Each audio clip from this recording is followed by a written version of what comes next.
Yes, a very good evening to all of you watching UBC News Tonight.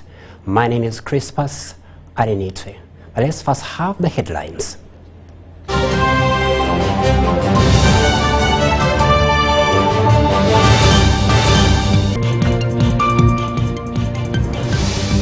Floods destroy businesses and properties worth millions in downtown Kampala. Minister Mayungo cautions schools against violating UNEB examination rules as PLA examinations begin. Lango Paramount Chief hails progress on Museveni's pledge to deliver Aki-Bua Stadium. Sudanese in Uganda condemn genocide in Al-Fasher, call for international action.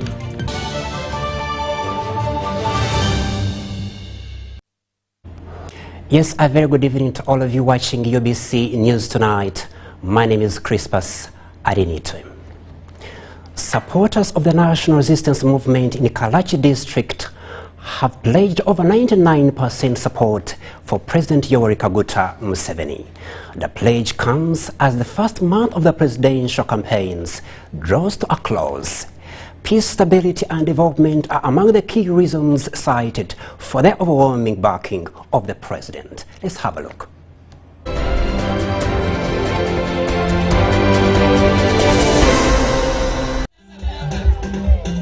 This is what it means when they say women for Museveni. Oh, yeah. Oh, yeah. Their strong show of support reflects the peace and stability they continue to enjoy. The rebel called Tabule was actually killed from here. So that was a huge direction towards the stabilization of Teso and stabilization of this place where we are in Kalaki. Similar sentiments are shared by male leaders in the district. The children of this land, together with the mighty army of NRM, the Uganda People's Defense Forces, join hands in the so famous group you people have heard about in Uganda, the Arrow Boys. The Arrow Boys started in this district and then grew up to the entire Teso and supported the army to ensuring that they kick out the Konyi rebels from this area. Such unity of purpose explains why Kalaki, part of the Greater Teso sub-region, shines brightly in NRM colors. The peace and stability under the current leadership have attracted tangible development initiatives, which they say is why they are voting the ruling party back into power. The army of this government did a great job to ensure that it restored peace and stability in this district. So it is the reason these people have a reason why they need to support President Museveni, and they actually have to appreciate him. What I saw really, I have to confirm that His Excellency has a good heart for Uganda. There is much development I saw because the chairpersons are my friends, were able to move around. I was very much impressed. You couldn't see any development, but now as we speak, so many things have been done. The president is working on the roads, schools are put in place, programs are put in place, but more so, we want to appreciate the manifesto that we are going to implement. Supporters are confident that even greater development awaits Kalaki in the next term of leadership. Yoweri Kaguta Museveni gave us the district status of Kalaki, and that is a great achievement. And through that district, we are receiving services like Emyoga, like PDM. When you look at issues of infrastructure, every year NRM government sends us 1 billion for maintaining our good roads. Our people received the PDM here and they was able to use that money to open up land. Now their main issue is what we produce, we need market for, but we also need it for value chain. We are grateful that these are the areas that His Excellency is emphasizing in his next Kisanja. They say this is the surest way to safeguard the gains already achieved in line with the NRM campaign slogan. Henry Okrut, UBC.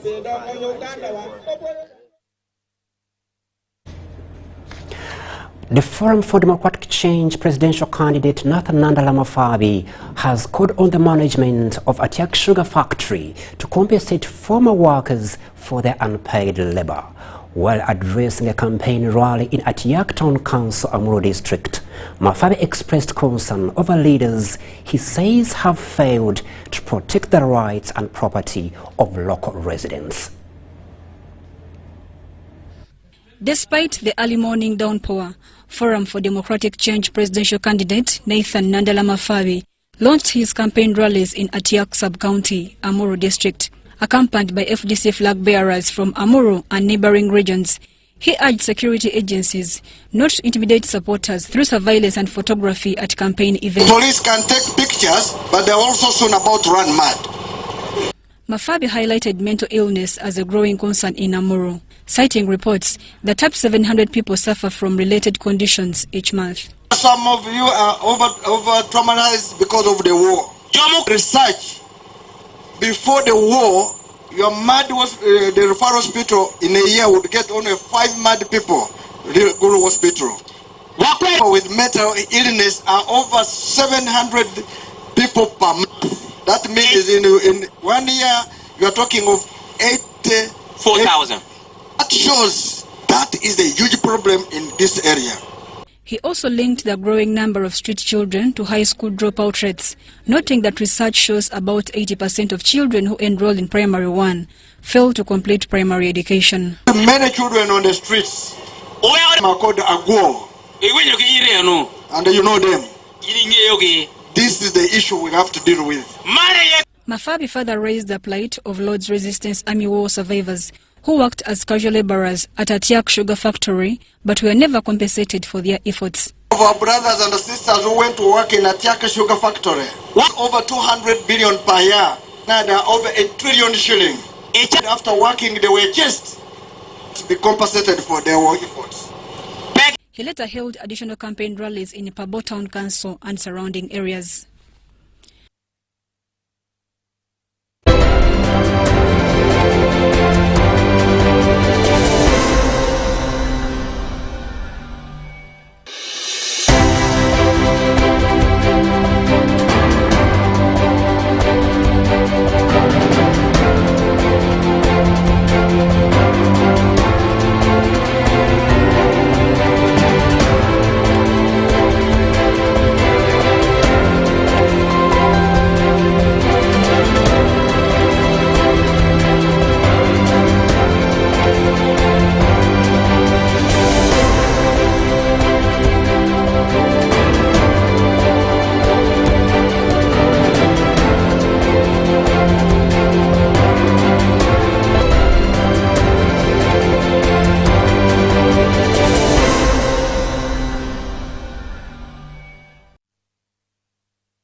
Now away from politics, the Amyuka Mufti of Uganda, Sheikh Muhammad Ali Waiswa, has encouraged Muslims to actively participate in peaceful political processes and avoid acts of violence during the election season.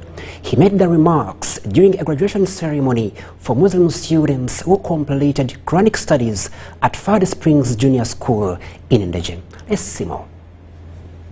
As political activities intensify across the country, several leaders are urging citizens to maintain peace during the electoral period. Deputy Mufti Sheikh Muhammad Ali Waiswa appealed to Muslims to contest for various leadership positions in order to influence policies that advance the interests of the Muslim community.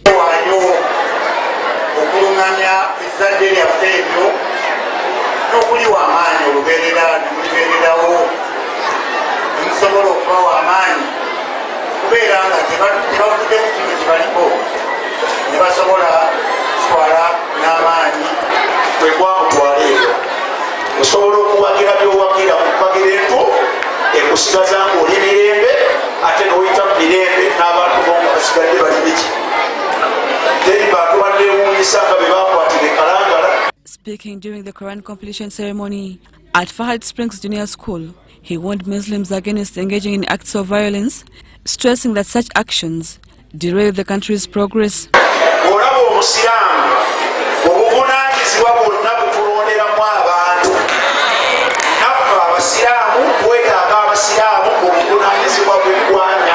Wakiso District Kath and other religious leaders at the event encouraged the graduates to spread the message of Islam with humility and emulate the teachings of Prophet Muhammad.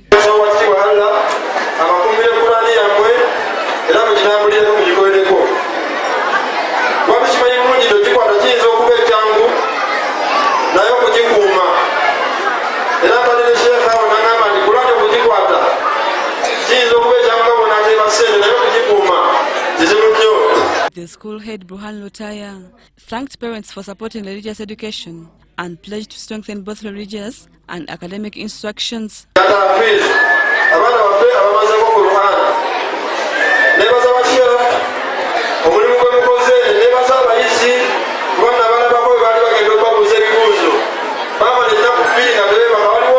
The Deputy Mufti presided over the graduation of more than 20 students who successfully completed Quranic studies. Rebecca Nantongo, Joseph Muyingo, UBC News.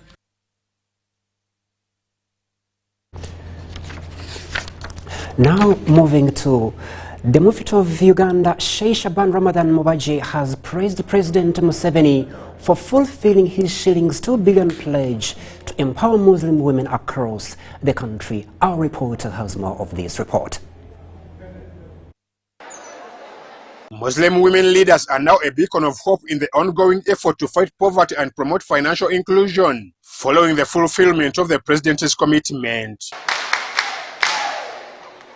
During the conference organized by the Uganda Muslim Women Council to outline management strategies for the revolving fund, Sheikh Mubaji urged the women leaders to ensure the money benefits all regions and is managed with transparency and accountability. It will begin from the district, but it will go down the counties, down to the mosques, inshallah ta'ala. So this is the beginning. If we utilize these funds very well, His Excellency is willing to continue supporting these circles with more input, inshallah ta'ala.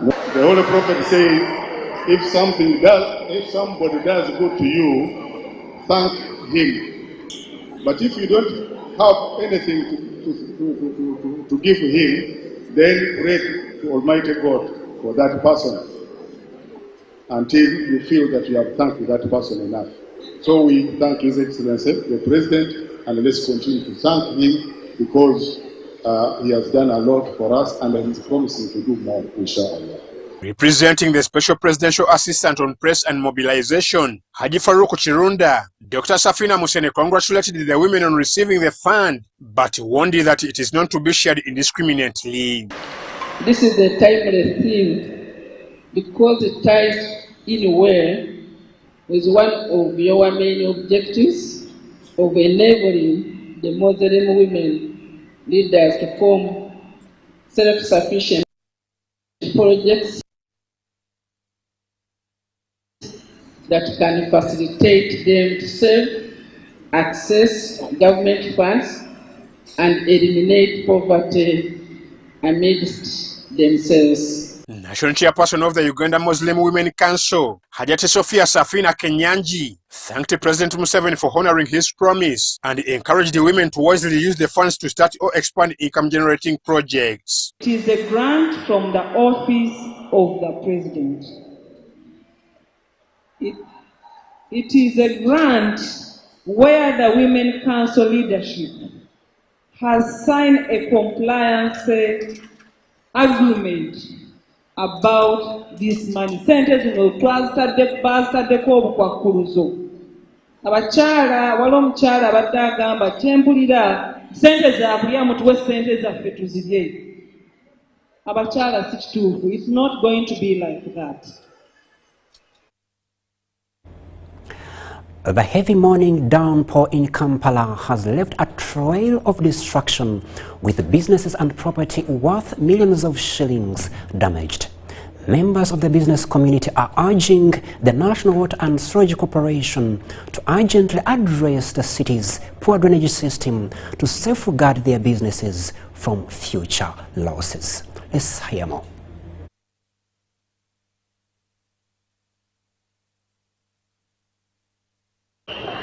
Friday's early morning downpour and the resulting floods have destroyed property and disrupted businesses worth millions of shillings in downtown Kampala, leaving hundreds of traders stranded and counting losses.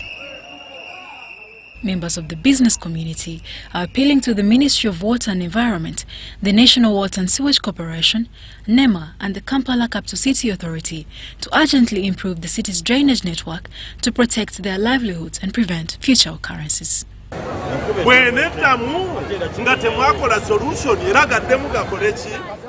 If no immediate solution is found and heavy rain strike again, the arcades will flood.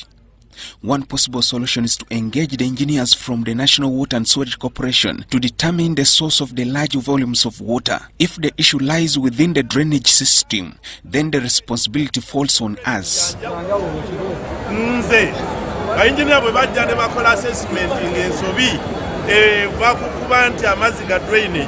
I'm responsible. Downtown Kampala remains one of the city's main commercial hubs, contributing significantly to Kampala's total revenue. However, recurrent flooding caused by poor drainage continues to threaten this contribution as traders struggle to recover from repeated damages and losses.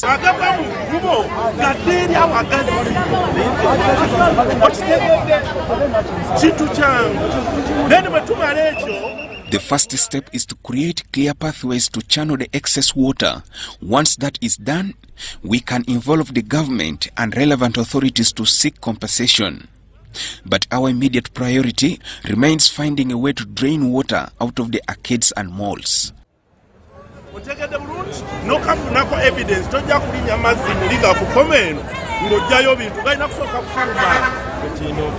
get it? Charlotte Amuge for UBC. Government through the Ministry of Water and Environment is set to review the 1995 National Environment Policy to address emerging environmental challenges and ensure sustainable development. The Permanent Secretary in the Ministry of Water and Environment, Dr. Alfred Okot-Okidi, revealed that the review will focus on updating the policy framework to respond to new environmental realities and align with international best practices. The National Environment Policy is being reviewed to strengthen enforcement and curb ongoing environmental degradation across the country. We are strengthening policies and laws to protect the wetlands, and I would like to applaud all our partners who are supporting us because we are in the process of coming up with a specific law, specific policy for wetlands management. The Commissioner for Wetlands Management, David Okurut, noted that climate change, hazardous chemical management and biodiversity offsets are among the emerging issues that require updated policy interventions. For example, now the issues to do with the peatlands. So that's why we need to amend the law so that as we begin to do trade on carbon, especially from pits, which is in wetlands, we have an enabling environment, which is a policy environment. We need to create a clear divide between wetlands, forests, environment, and other ecosystems.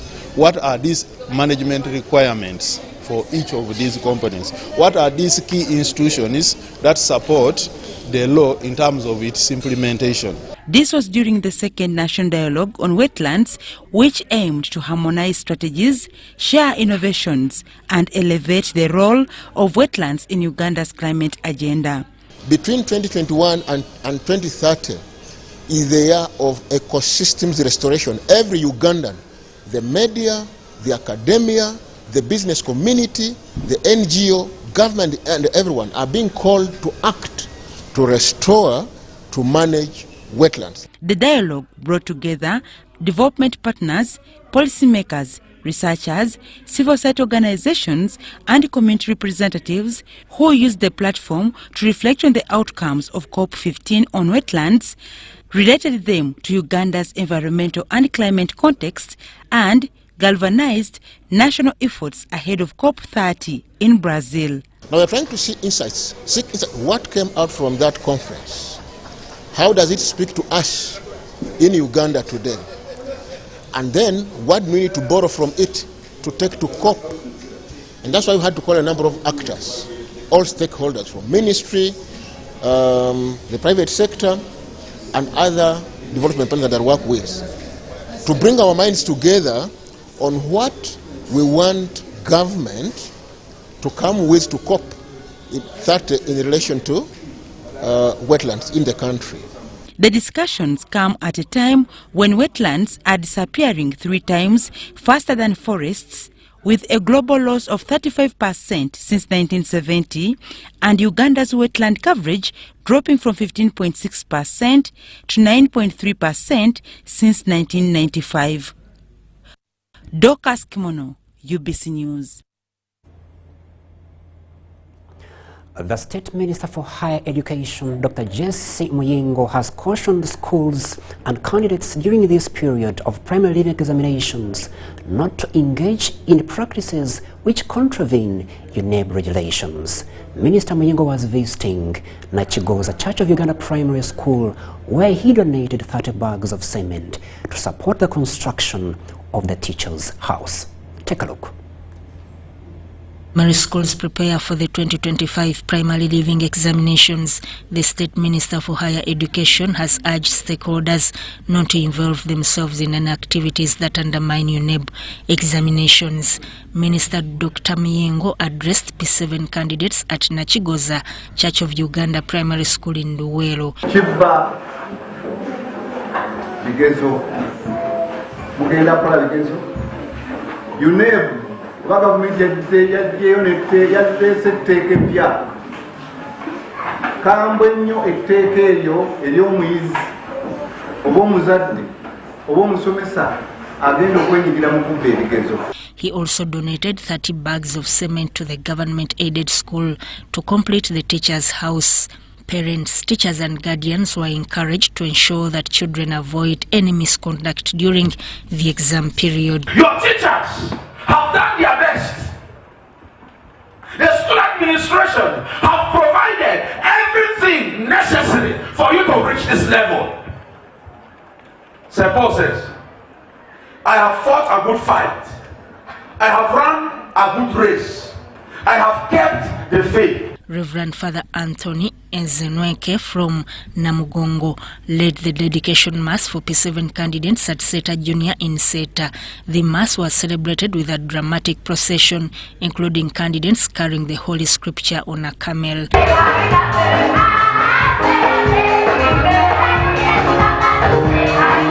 Meanwhile, the dedication mass for P7 at Seta Junior Nabuti was led by Reverend Father Raymond Kalanzi and attended by a cross-section of clergy from various denominations. The time has now come to showcase what you have learned.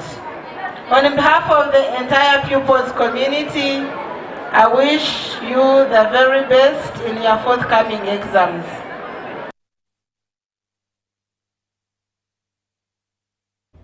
Now in more news, primary schools across the country are finalizing preparations for the primary leaving examinations scheduled for Monday and Tuesday, with candidate briefings taking place today. At Mwana Kindergarten and Primary School, candidates and teachers gathered for a special prayer session to encourage focus, calmness and confidence during the examination period.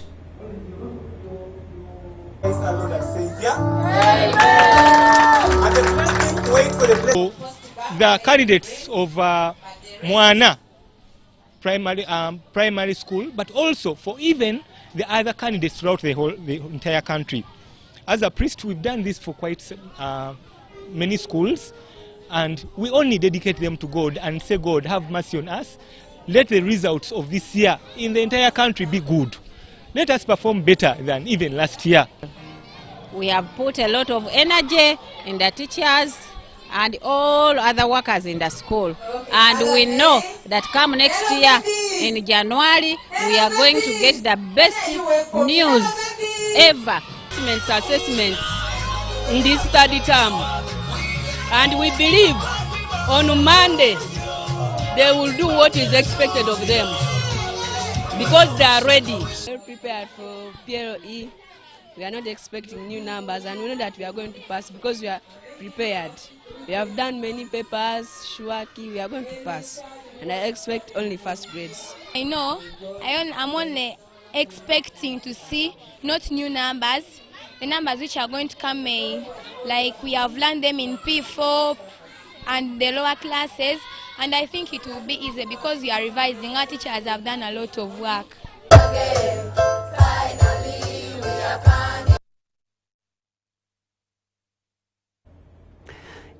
In Lira City, the Paramount Chief of Lango, His Highness Dr. Engineer Moses Michael Odongo Kune, has visited the construction site of the Aki-Bua Memorial Stadium, a project which has long stood as a dream for the people of Lango and a pledge from President Yoweri Museveni to Lango to honor Uganda's first Olympic gold medalist, John Aki-Bua. Take a look of this report. There is swimming here, there is athletics here. The Paramount Chief and his cabinet were received by officials from the National Council of Sports and the project contractor Samco Construction Company Limited, who guided them through the multi-billion shilling site, a project that has long been a symbol of hope for the Lango people. So it's a place. The Aki-Bua Memorial Stadium, a presidential pledge, is being built in honor of Uganda's first gold medalist John Aki-Bua, a celebrated son of the Lango sub-regions. Man pobe rugina titiri, manogi rugina pira tek matehe kwa lek tuhoni ochaho nye yoropore ni Aki-Bua. First of all, it was the demand of the people of Lango. They want to watch AFCON. They are also proud of the Aki-Bua, is their legend, and they want his name to be remembered. The President of the Republic of Uganda assured every doubting Thomases that Aki-Bua Olympic Stadium is his project and he will build it. And today we are here. Today, after the long visit and tour of the facility, you can go home and be rest assured that any time next year you will be called for the commissioning of the project. According to Dr. Ogwell, the project, now at 25% completion, has full funding secured, estimated at over $120 million. Once completed, it will be a 20,000-seater multi-purpose facility featuring 2 athletic tracks, a semi-Olympic swimming pool, an indoor arena, hostels and outdoor courts for basketball and volleyball. Unyurumara a president como one lao do honyuru woro jowa me otiuti cha tek pi Uganda kele wilo dami yu jamu kene ngi pasukan adon kedan chinda bini chingjo. 80% of the over 1,500 workers on site are drawn from the local community, a move that has created jobs and boosted household incomes. Ni wanang hoken neno wakunu wehi odilunasha kelchende mori chao pedog ginna me tongwena mejua binucha mokan dogia ikanu kene.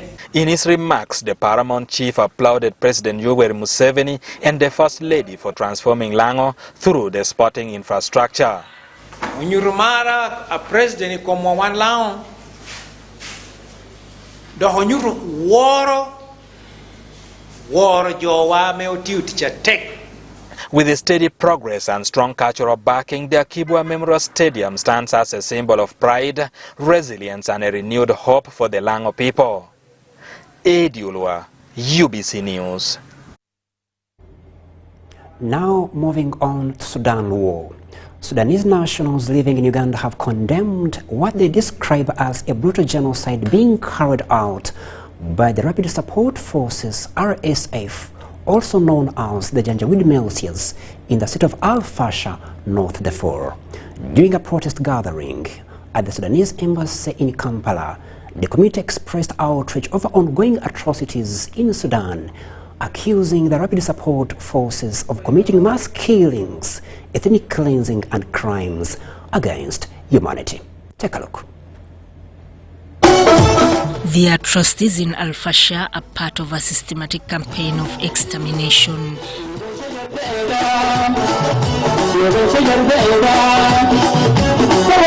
Janjaweed militias have destroyed communities and massacred civilians in violation of international humanitarian law. Janjaweed militias are not Sudanese. This is a pandemic that created by the international community and to come and colonize and recolonize people again, but they cannot get it from Sudan. Also, I want to draw the attention of every country here in Africa is that this evil is not restricted to Sudan. These people, if they go to Sudan like this, with the assistance of the international community, they are going to spill over all Africa and they are going to destroy our countries. That's why I urge the Ugandans to stay with the people of Sudan, not only Al-Fashir, but there is problems. That's why we were here and we are fighting internal problems to bring Sudan to order and to equal citizenship, but now we are in a danger of invasion. Janjaweed are invaders in the name of United Arab Emirates, and even United States itself is selling weapons to the Janjaweed to come and destroy Sudan. The war threatens to destabilize not only Sudan but the entire African region, urging neighboring countries, including Uganda, to stand with the Sudanese people. I don't know what the African Union is doing. Since 2003, the whole world announced that there is a genocide in Darfur. It is still going on, it is still continuing, yet for the African Union to stop the genocide, not to denounce it, or not to release press releases, or to state strong statements, but to stop the genocide. They have the ways, the means to stop the genocide. This is a genocide in Africa, and the African Union is responsible for the African policies and African lives. The need for the international community and the African Union to hold countries backing the militias accountable and bring their leaders to justice before the International Criminal Court was identified. What we want is to make the militia accountable and to put the pressure on the United Arab Emirates to stop interference. This is a very bad interference in the internal situation of the country. Witnesses from Darfur recounted chilling stories of executions, ethnic targeting, and families being buried alive. They buried some of them alive, and they ordered their brothers to bury their own brothers. Then they killed mothers, children. They throw them in the river when they are alive, and they throw them in blood. The protesters urged the United Nations, African Union and global powers to intervene immediately to halt the massacres, protect civilians and deliver justice to the victims. Sudat Kaye, UBC News.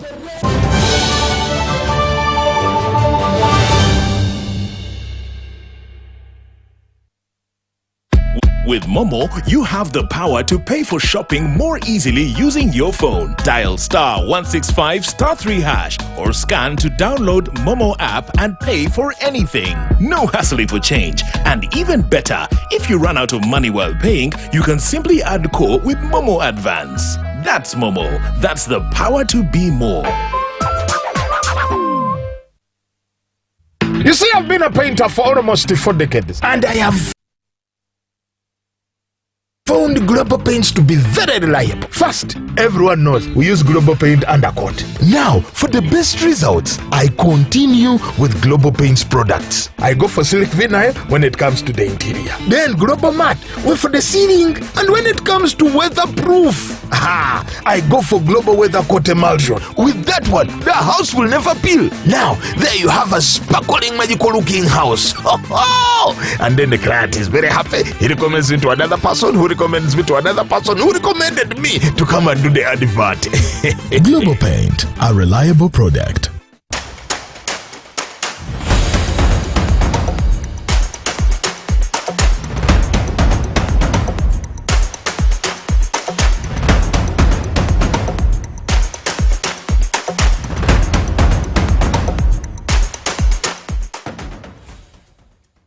This is our home, our land, our Uganda. From the rolling hills to the busy streets, from the farmers in the fields to the students in classrooms, we are one people. Elections are a time to choose our leaders, not to fight our brothers and sisters. When violence enters the ballot box, the future of our country is wounded. But when peace leads the way, our nation grows stronger. On election day, choose unity over diversion, respect over hatred, and dialogue over distraction. Love your country, protect your fellow citizens, stand for peace, and say no to electoral violence. This message is brought to you by the Global Election Observation Mission, GEOM, in partnership with the Uganda Electoral Commission. Informed citizens, strong nation. Coffee Spirit, Simba G. Coffee Spirit, Simba G. Check out now the cup. SMS the code. Amuru birabo. Tulaga amanyi. Kaluka sitya wabuza. Masaba maji. Masaba maji. Bikole Masavu ne Premier Distilleries. Simply buy Coffee Spirit or Simba Gin. Check under the cap, send the code to 6688 and stand a chance to win border borders, tuk-tuks, cash, airtime, flat screens, mobile phones and a grand prize of 50 million Uganda shillings. This promotion is valid for a limited time only. Terms and conditions apply. Alcohol is not for sale to persons under 18. Please drink responsibly.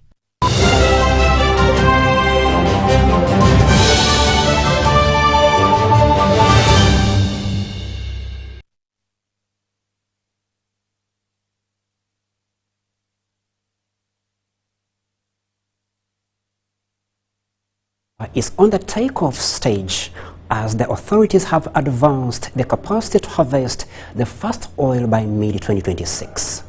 The Permanent Secretary of the Ministry of Energy and Mineral Development, Engineer Aki-Bua Stadium, confirms the availability of the foundational requirements and other necessary facilities. Accordingly, Cabinet has approved the National Petroleum Policy to enhance the steady and sustainable path of the industry. Let's hear more of this report.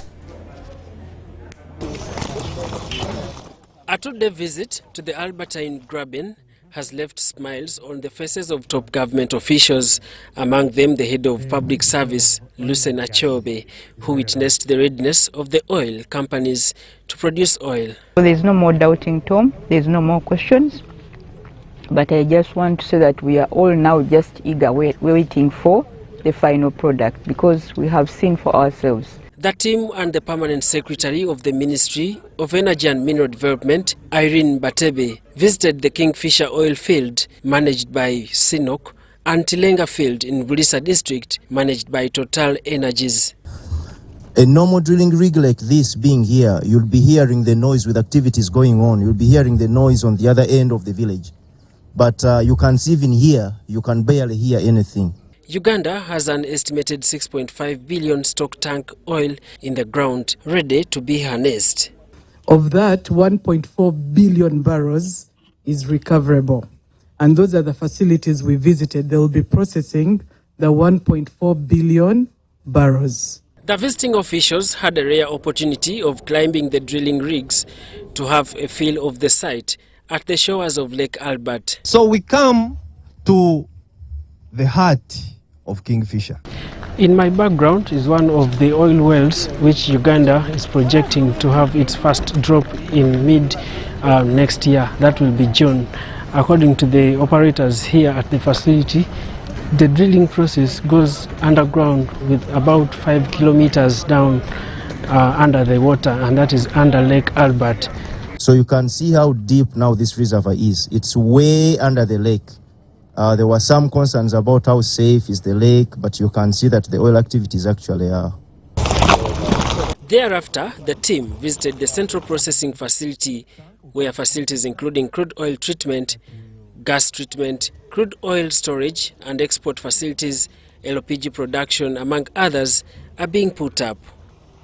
That shed, we have our compressors for all the gases that we pick from the separators. So those gases come to this stage, they are cooled, compressed.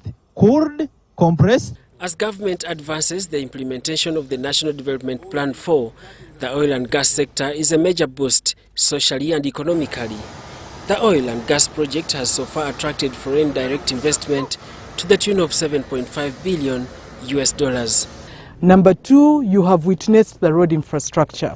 We had to work on the different infrastructure. Right now, we are standing at Kabalega International Airport, a critical piece of the project in terms of logistics. So putting together this infrastructure also required time to ensure project readiness. I want to thank the President of this Republic of Uganda, because it is his wide leadership that has made these projects come to where they are. You all know the struggles he went through to convince Cabinet and to convince Parliament to have these projects take off. The Tilenga oil field, managed by Total Energies, has maintained the commitment to process 190,000 barrels of oil per day. The field has a total of 29 well pads with over 400 wells. As said before, we have also simultaneous operation from construction, which they have between 35 to sometimes 50. So we can say like 200 people working in the well pad, day and night, 7 days a week. So we never stop. A section of Ugandans and some parts of the international community have been protesting the drilling for oil in Uganda, citing environmental factors. However, stakeholders have established various facilities with the capacity to mitigate potential harm of oil to the environment. We also got approval from NEMA to go ahead implementing this project in compliance with the national regulations and also the international best practices. During the 63rd independence celebrations, President Yoweri Kaguta Museveni described the sector as a game changer that will propel Uganda to double-digit GDP growth once production begins. We have seen the potential of opportunities that we are going to see after the production of oil comes through. We are going to see direct employment by the technical people. We are also going to see indirect employment for those who are going to do different services, transport, the education sector will grow around these. And then we shall see social economic growth of this country. Cabinet on Monday this week approved the National Petroleum Policy, which advances the hopes to a sustainable oil path, which according to PS Irene Batebe is on a takeoff stage. The government has ensured that all the foundational requirements are in place. Daniel Mugoya, UBC News.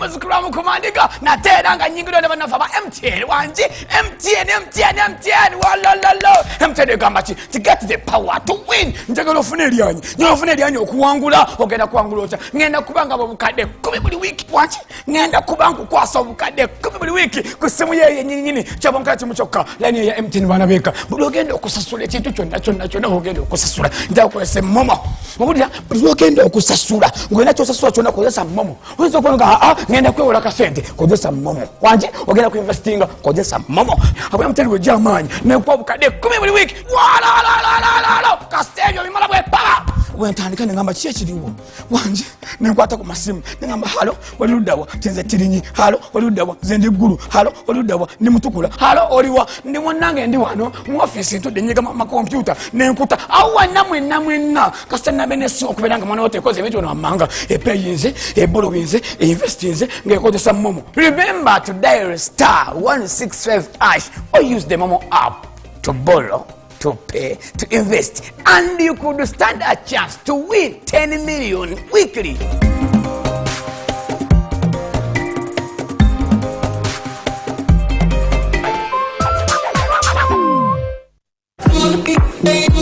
When you want to relax your body and refresh your mind,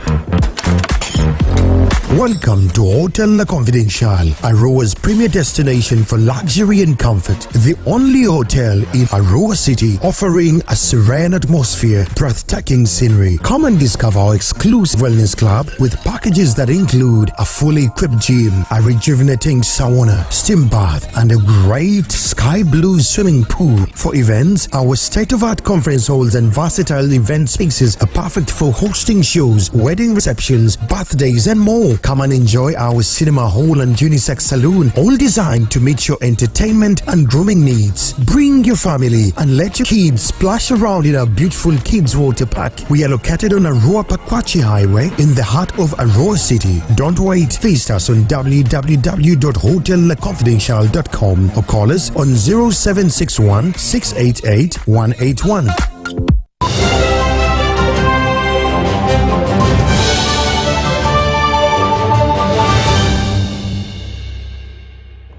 Yes, welcome yet again from that short commercial break, and now moving to the sports sector. The Gulu Marathon set for December 6th, 2025 has received a boost with support from various companies, including Uganda Bati and the Ministry of Tourism.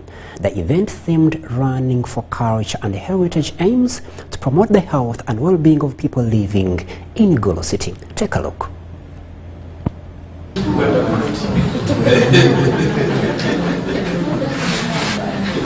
Of the people and the communities where we operate.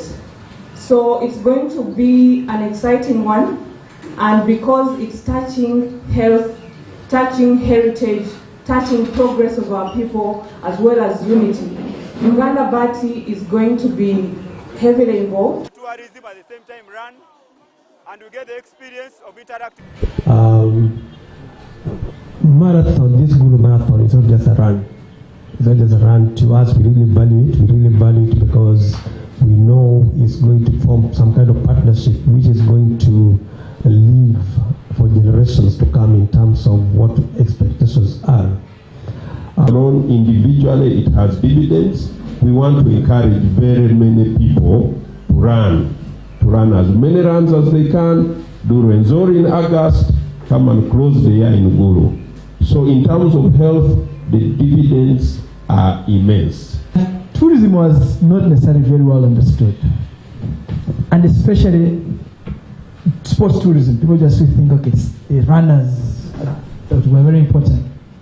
Today, as we speak, the fastest segment of tourism growth is called sports tourism worldwide. This year, the whole world earned $685 billion from tourism. It's an co-cultural activity, but the fundamental question is, do they do it? I think the people have really benefited a lot. First of all, well, it's been a pleasure having you throughout this entire News Tonight bulletin. My name is Crispus Arinitwe, and on the sign language there has been Muhammad Mogalu. Catch you later in the 10 o'clock bulletin.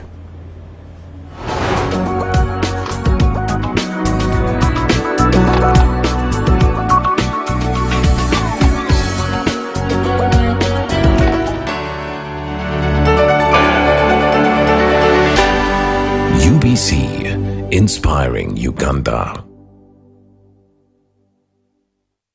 Exercise can't be sustained.